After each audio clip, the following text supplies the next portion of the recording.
올 한 해 저와 여러분을 붙드신 하나님의 은혜가 내년에도 계속 되어지기를 주님의 이름으로 축복합니다. 아멘. 최근 우리 국제 정세를 보면 힘 있는 나라들의 어떤 각축장이 되고 있다는 것을 보게 됩니다. 저마다 자기 나라가 갖고 있는 힘을 가지고 힘없는 나라와 힘없는 어떤 세력들을 착취하고 억압하고 또 계속해서 영향력을 행사합니다. 그러니 주변에 힘없는 나라들은 눈치 보기에 여념이 없습니다. 사실 서러운 것은 우리나라도 예외가 아니라는 것입니다. 우리나라에게 영향을 끼치는 그 환경만 본다면 최근 여러분도 인지하고 있던 것처럼 중국과 미국의 이 패권 전쟁이 장난이 아닙니다. 두 힘겨루기 사이에서 우리나라가 껴가지고 보통 마음고생, 눈치고생을 하는 게 아니죠. 우리도 추이를 지켜보면서 지금 어느 편에 서야 될지, 어떤 스탠스를 취해야 될지 계속해서 지금 예의주시하고 있습니다.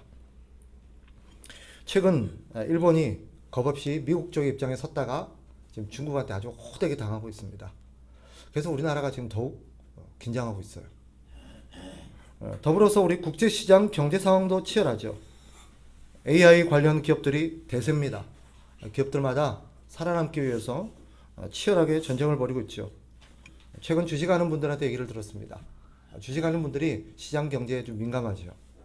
그분들의 말을 들어보니까 지금 상황이 급변하고 있어서 자고 일어나면 무슨 일이 생길지 예측이 안 된다는 거예요.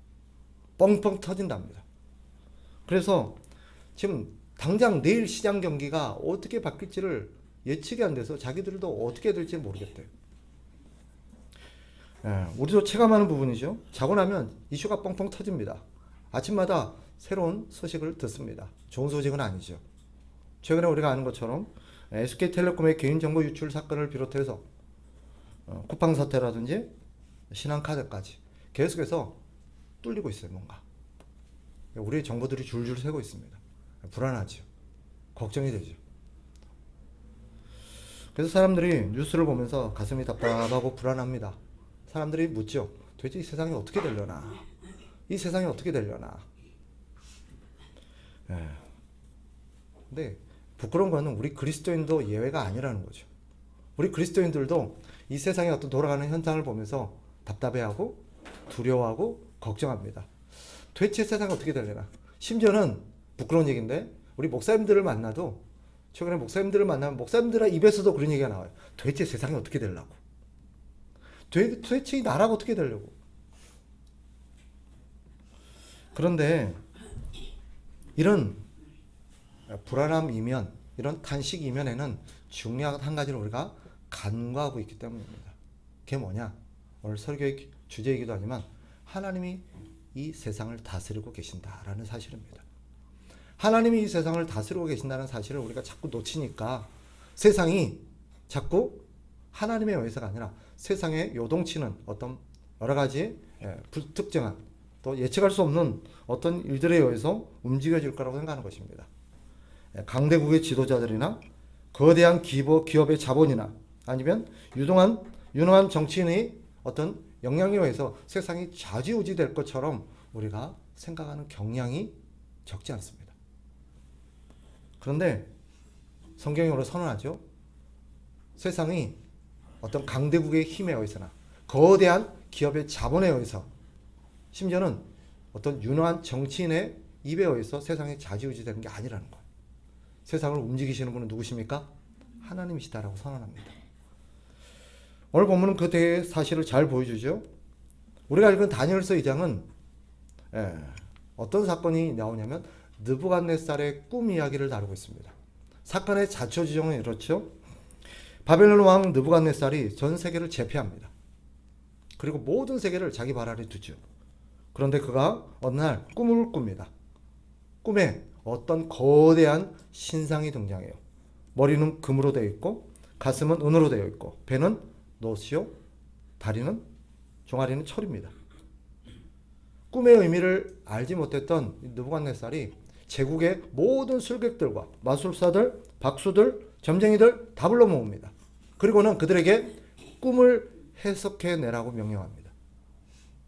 그런데 아무도 꿈을 해석해내지를 못합니다.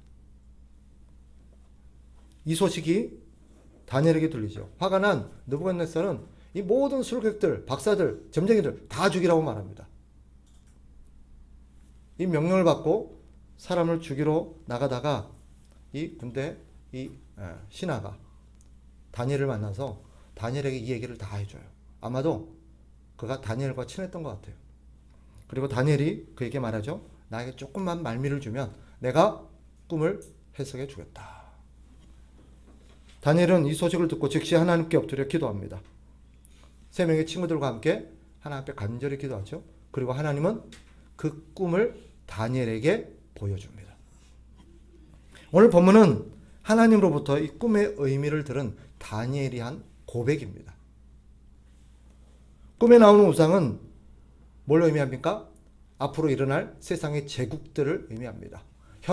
지금 느부갓네살이 다스리고 있는 바벨론을 비롯해서 그 뒤에 일어날 페르시아, 헬라, 로마 이런 나라들의 모습을 하나님께서 거대한 신상을 통해서 보여주신 것입니다. 다니엘이 깨달은 게 뭐죠? 이 꿈을 해석해 주시는 그 하나님의 해석을 듣고 다니엘이 깨닫고 한 고백이 이건데 그 고백의 내용은 한마디로 뭡니까? 세상의 제국은 유한하다라는 것입니다. 그렇게 강대하고 찬란하고 영원할 것 같은 그 제국도 유한하다라는 것입니다. 세상의 권력은 늘 그렇습니다. 자신들이 역사의 주인공인 척하지만 자신들의 힘이 영원할 거라고 착각하지만 실상 그렇지 않습니다. 언젠가는 그 제국도 끝이 옵니다. 저를 보세요. 이 다니엘이 보여준 그런 꿈과 계시의 내용은 오늘 우리가 그 결과를 보고 있습니다. 바벨론, 페르시아, 헬라, 로마 세계 역사 가운데 제국이라고 불려지는 나라들입니다. 그런데 물어봅시다. 그 나라가 지금 있습니까? 없습니다. 꿈의 결과를 우리는 알지만 하나님께서 다니엘을 통해서 보여주셨습니다. 그 꿈의 결과가 무엇입니까? 손대지 않는 돌이 나타나서 그 우상을 완전히 박살을 내버립니다. 거대한 제국이 타작마당의 겨와 같이 사라집니다. 이 꿈이 우리에게 말하는 게 무엇입니까?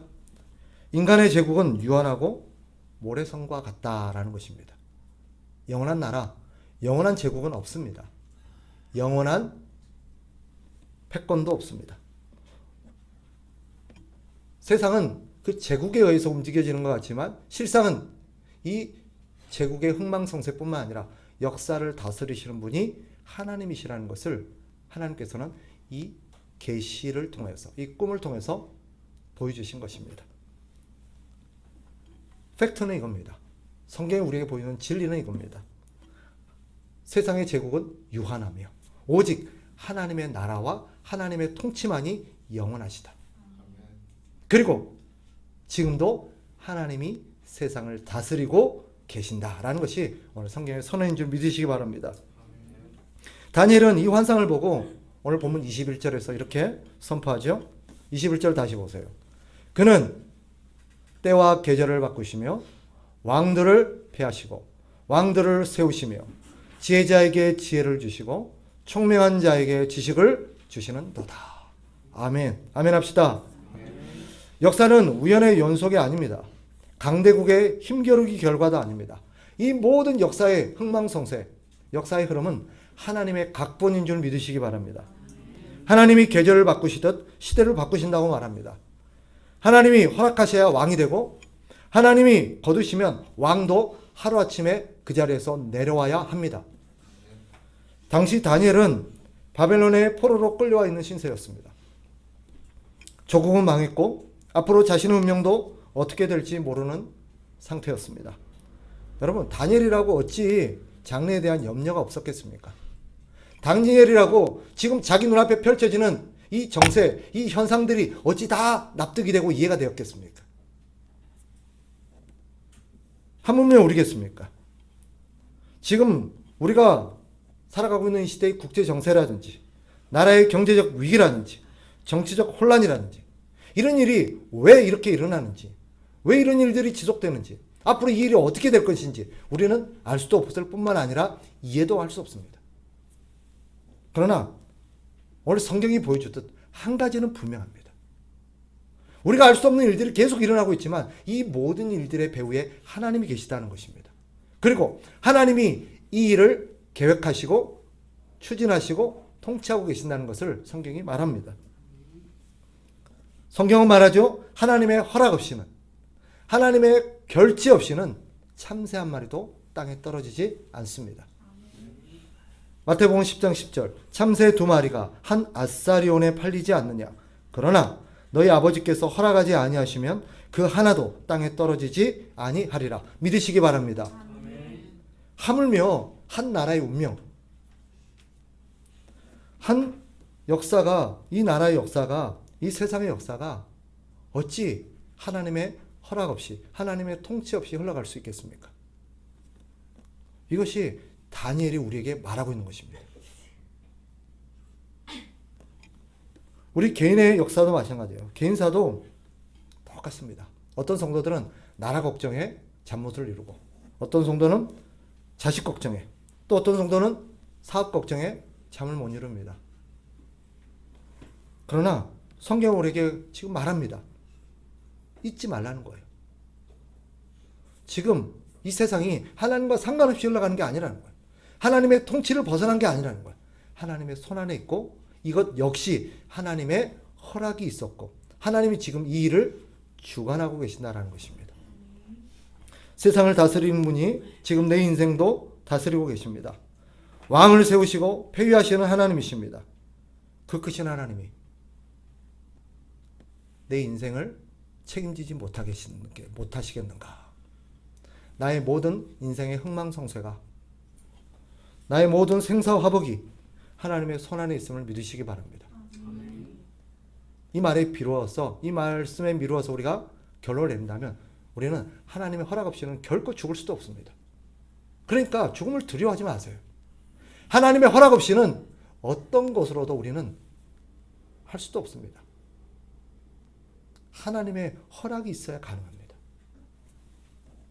하나님이 높이시면 낮출 자가 없고 하나님이 낮추시면 스스로 높아질 자가 없습니다. 오늘 저와 여러분이 이 자리에 있는 것 하나님이 그렇게 하신 줄 믿으시기 바랍니다. 그러므로 국제 경제 상황 때문에, 정치 상황 때문에 너무 요동하지 마세요. 너무 두려워하지 마세요. 경제 지표가 나쁘다고 인생이 망하지 않습니다. 정치가 혼란스럽다고 우리나라 망하지 않습니다. 환경의 주인이 아닙니다. 하나님이 주인이십니다. 성경이 선언하고 있습니다. 그렇다면 역사의 주관자이신 하나님을 믿는 우리는 어떻게 살아야 마땅하겠습니까? 우리를 둘러싼 이 환경 속에서 우리는 어떤 자세를 취해야 마땅하겠습니까? 오늘 여러분들이 기억하고 가슴에 새길 만한 세 가지 오늘 메시지가 있습니다. 오늘 본문이 우리에게 주는 교훈 세 가지는 첫째, 세상 소식에 일희일비하지 말라는 것입니다. 한번 따라합시다. 세상 소식에 일희일비하지 말자. 여러분, 뉴스는 분명히 현상을 보여줍니다. 그러나 기도는 본질을 보게 합니다. 다니엘을 보십시오. 나라가 망하고 포로로 잡혔지만 그는 그 상황 속에서도 하루 3번 항상 하나님 앞에 기도했습니다. 왕의 조서보다도 하나님의 통치를 더 신뢰했습니다. 왕이 아무리 어떤 조서를 내리더라도 하나님의 허락 없으면 내 털끝 하나 건들 수 없다는 것을 다니엘은 믿었습니다. 다니엘의 세 친구도 마찬가지죠.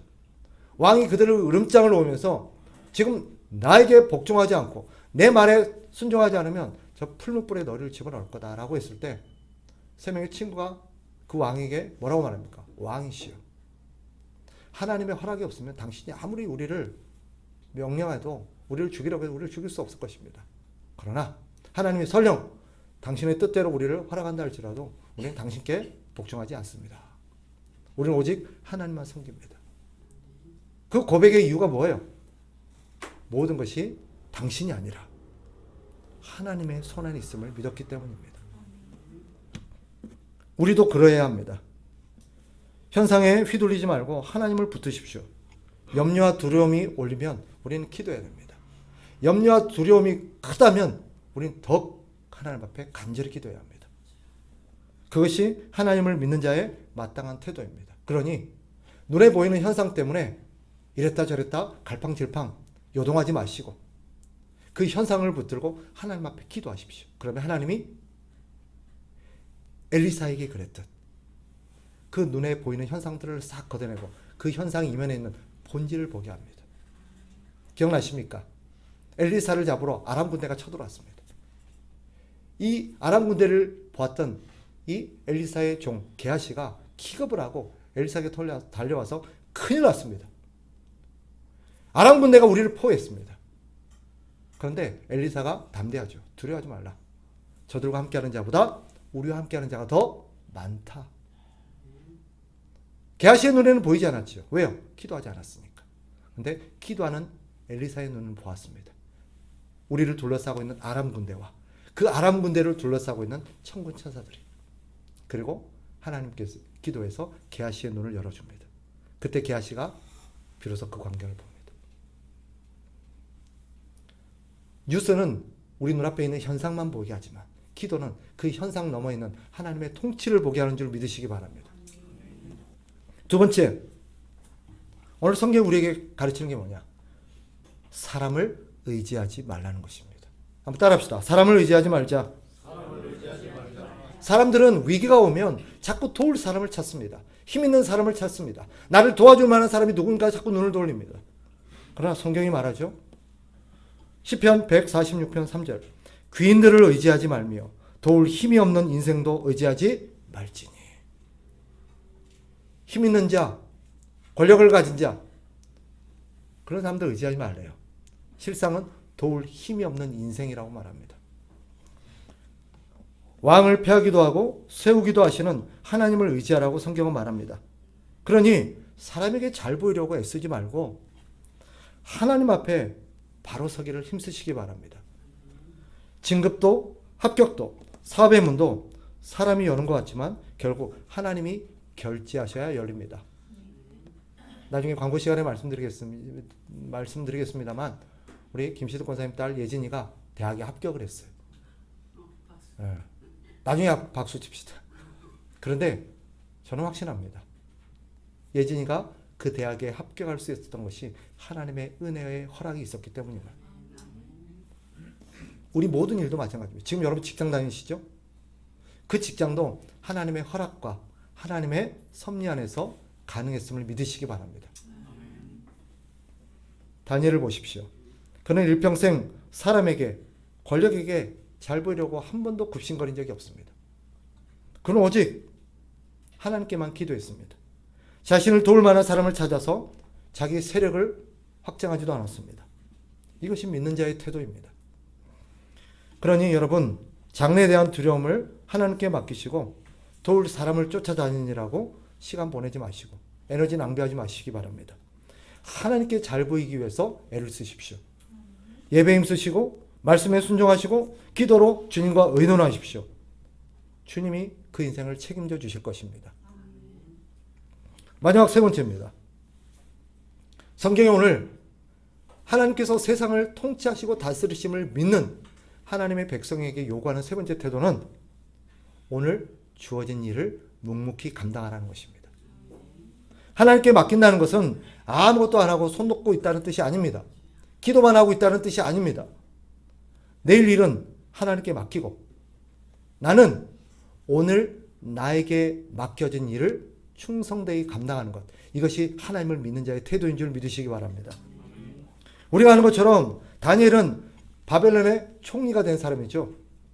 그러나 그가 바벨론에 끌려와서 죽기까지 그가 바벨론의 공직자로 살면서 나라가 뒤집어지고 정권이 수차례 바뀌었습니다. 우리가 아는 것처럼 다니엘이 최초의 공직자로 세워질 때 바벨론이었습니다.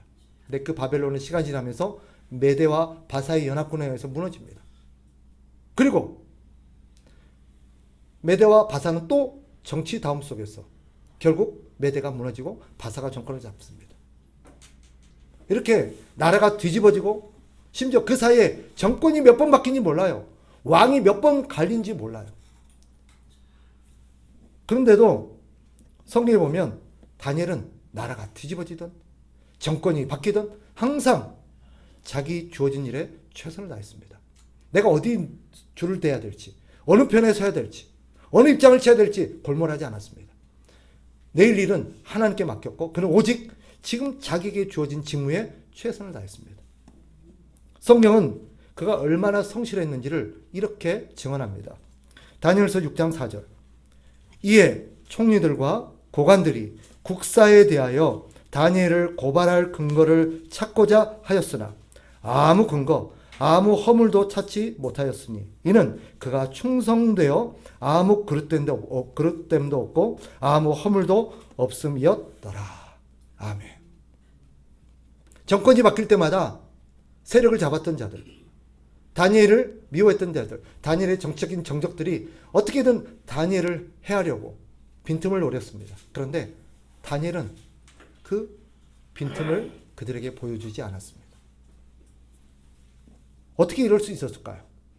사람들은 정권이 바뀔 때마다 어떻게든 누가 실세인지, 누가 그 정권의 패권자인지를 예의주시했고 거기에 줄을 대고 그쪽 편에 서려고 애를 썼습니다.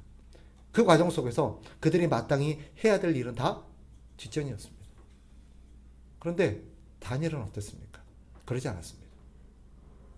그저 지금 자기가 해야 될 일에 최선을 다했습니다. 그러다 보니 그에게는 빈틈이 없었습니다. 여기는 우리 사랑하는 성도들이 다니엘과 같기를 축복합니다. 특별히 우리 사랑하는 청년들이 다니엘과 같기를 주님의 이름으로 축복합니다.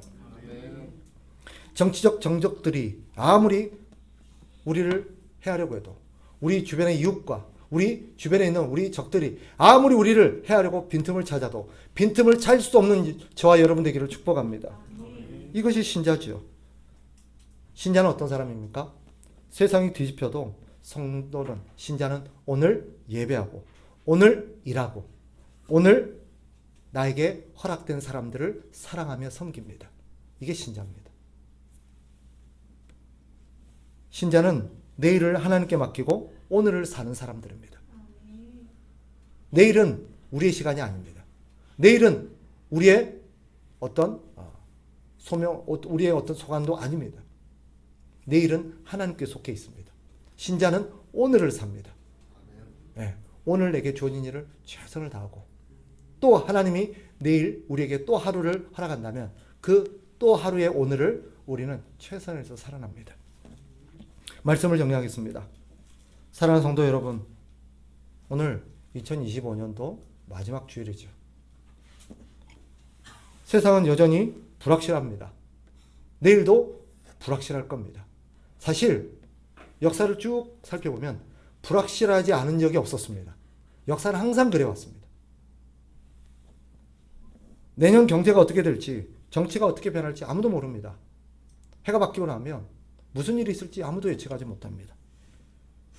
그러니 여러분, 그런 일에 우리가 너무 두려워하거나 너무 골몰하거나 너무 거기에 집중해서 요동하지 마시기 바랍니다. 우리는 기억해야 됩니다. 누가 역사의 운전대를 잡고 있는지, 누가 이 세상을 다스리고 계시는지. 성경은 말합니다. 하나님은 결코 실수하지 아니하십니다. 하나님은 당신의 때와 당신의 기한에 맞춰서 모든 일을 이루시고 성취하시며 일을 진행해 나가십니다. 하나님의 타이밍은 언제나 정확합니다. 그리고 하나님의 때가 항상 옳습니다. 그러니 여러분, 두려워하지 마십시오. 세상이 아무리 뒤집히고 나라가 어지러워도 요동하지 마십시오. 왜요? 우리에게는 하나님이 계시고 하나님이 역사를 붙들고 계심을 믿기 때문입니다.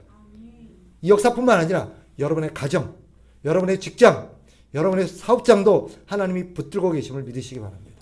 그러니 2026년도, 아니 오늘부터 하나님의 손안에 모든 것이 있음을 믿고 하나님의 결제가 있어야 모든 것이 열리고 닫힘을 믿고 하나님 앞에 기도하고 하나님과 의논하십시오.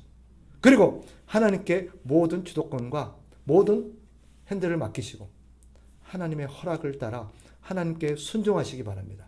그때 하나님이 여러분의 가정도, 여러분의 직장도, 우리 교회도, 사랑하는 여러분의 자녀들도 하나님이 쥐고 인도해 가실 것입니다. 우리가 하는 것은 한계가 있고 우리가 하는 것은 실패할 겁니다. 하나님께 맡기십시오. 하나님이 그러면 하나님이 그 이 모든 일을 주관해 나가실 것입니다. 2026년도 여러분의 생애를 붙들고 나가시는 하나님의 손길을 경험하는 한 해가 되기를 주님의 이름으로 축복합니다.